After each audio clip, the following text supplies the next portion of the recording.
Ladies and gentlemen, please welcome to the stage Congresswoman Marjorie Taylor Greene.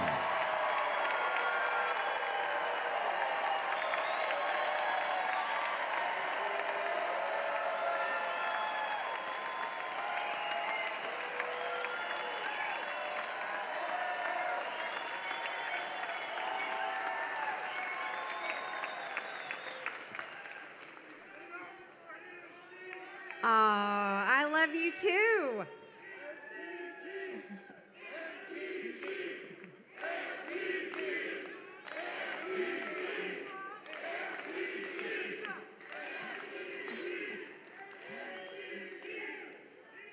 Thank you so much.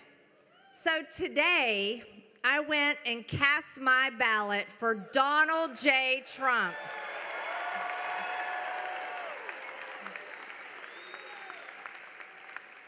And I know many of you did too. I met so many of you coming in and you had your stickers on. I just voted, and it was such a pleasure to meet many of my constituents here in the rally today. I thank you so much for voting for Donald Trump, and I thank you for voting for me. It's my honor to serve you in Congress.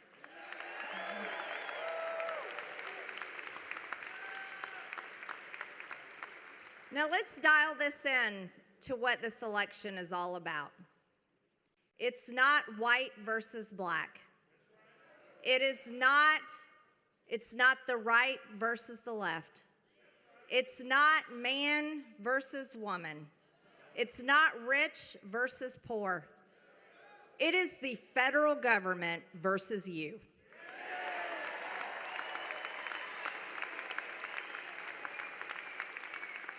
And you want to know, that's why they hate Donald Trump, because he gets it. He got it when he ran for president in 2016. And the biggest crime he ever committed was beating Hillary Clinton.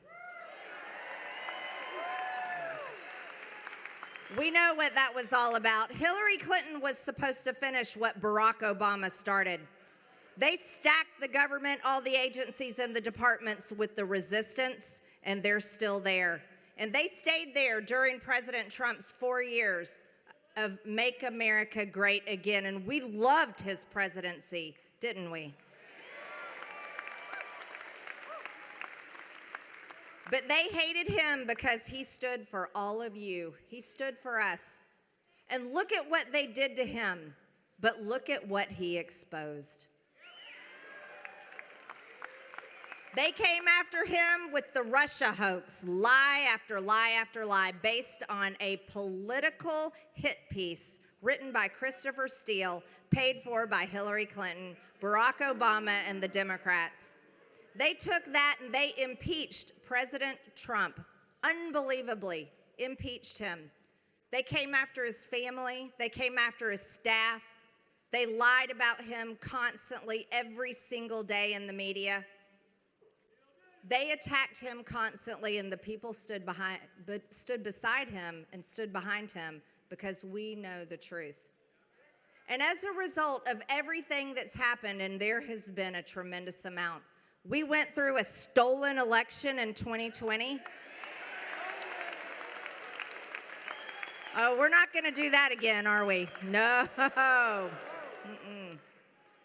We lived through COVID, a man-made virus that came from Wuhan, China, that the Democrats used against you, forced you to wear a mask and take a vaccine that you didn't want in order to keep your job. That's right. They're still trying to tell you to take that vaccine. But then they took away your First Amendment. They censored you on social media and took you off because you said the election was stolen, or you said, I'm not wearing a mask, or you said, I don't want to take an experimental vaccine and put that in my body. So they took you off of social media. Then they took away people's religious freedom because of COVID.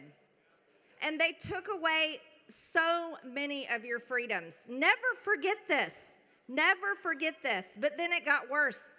Then the Biden administration weaponized the FBI and the Department of Justice against President Trump his staff, his supporters, parents that wanted to hold their school boards accountable, because guess what?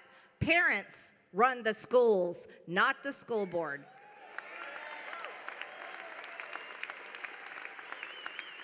Pro-life protesters, the bravest people in the country that stand in front of an abortion clinic praying for these women to save their baby, to keep their baby, to be a mother. The greatest blessing God has bestowed on women is motherhood.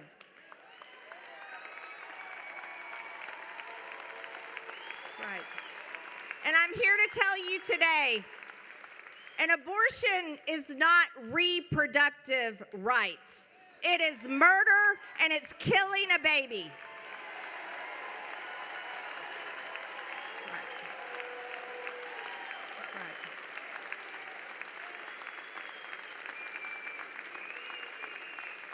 They lie to women. Oh, they lie to women, and it's disgusting. But these pro-life protesters are in prison today because they prayed for these women and prayed for these babies. And the Department of Justice didn't stop there. No, they didn't stop there. They put Peter Navarro in prison for 4 months. And you want to know what? Steve Bannon gets out of prison in 2 weeks. Yeah.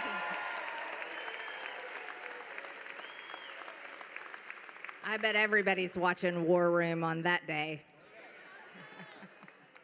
He's going to bring it. You know he is. I can't wait for it.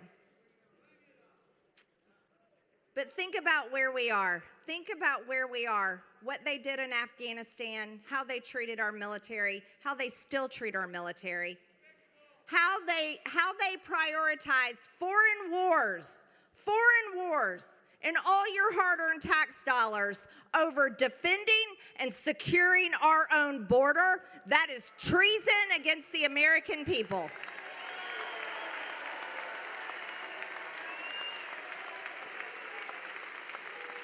That's right.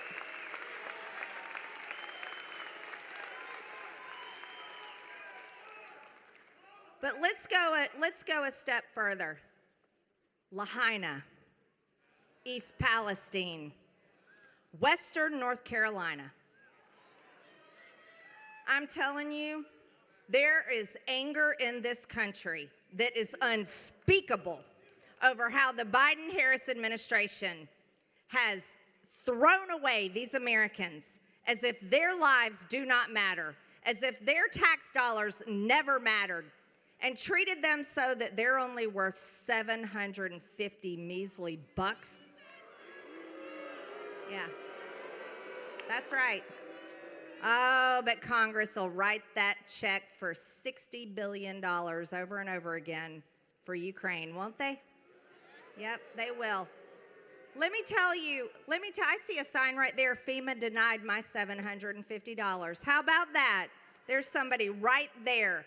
Look, that's what you guys need to realize. See that sign? You see her right there?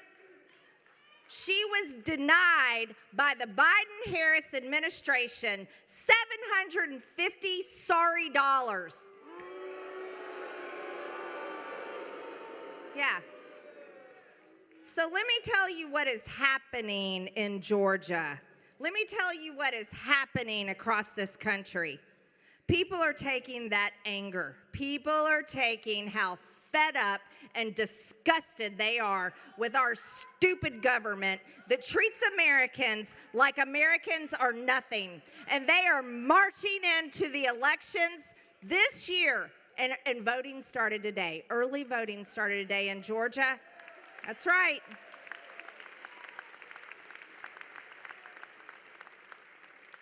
And I'm going to tell you something. I'm doing everything I can with every cell in my body. But I am counting on all of you. I hope you are as pissed off and fed up as I am.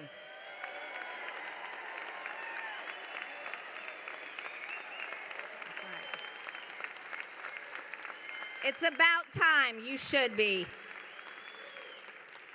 Here's what Georgia is doing, and here's what we've learned. I've got one message for the media. You people have totally discredited yourselves. Yeah. And it's sad. I really think it's sad because I actually have a lot of respect for the press, and I think a free press is extremely important to our country. I do. I believe that. But how you people have treated the American people like they're stupid is the dumbest thing you could ever do. It's true. Don't tell these people right here what they should think, what they should feel, and what they should do, because the American people are far smarter than you give them credit, and they're sick and tired of you.